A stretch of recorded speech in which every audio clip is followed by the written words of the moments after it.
Hello అందరికీ! ఈరోజు మా పాప కోసం అయితే చికెన్ రైస్ చేశాను. చాలా సింపుల్. ఇంకా లంచ్‌కి కానీ, డిన్నర్‌కి కానీ కూడా పెట్టొచ్చనమాట పిల్లలకి.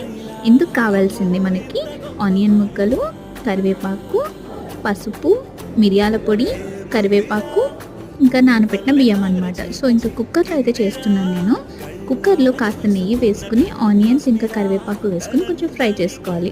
అది కాస్త వేగాక చికెన్ కీమా ఉంది కదా! అది కూడా వేసుకొని కొంచెం ఫ్రై అవ్వనివ్వాలి. దాంట్లో ఉన్న వాటర్ కంటెంట్ ఏదైతే ఉందో అది బయటకొచ్చేస్తుంది.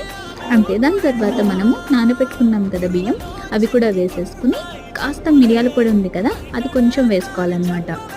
దాని తర్వాత కల్లుప్పు కూడా వేసేసుకొని, కొంచెం పసుపు కూడా వేసేసుకొని ఫ్రై చేసుకోవాలి కాస్త. మొత్తం అంతా కలిపేసుకున్న తర్వాత మనం మూత పెట్టేసుకోవాలి. అట్‌లీస్ట్ ఒక 5-6 విజిల్స్ కానీ, 6-7 విజిల్స్ కానీ ఉంచేసుకుంటే అన్నం మెత్తగా ఉడికిపోతుంది. చికెన్ ముక్కలు కూడా బాగా ఉడికిపోతాయన్నమాట. అంతే, మన హెల్తీగా ఉండే రైస్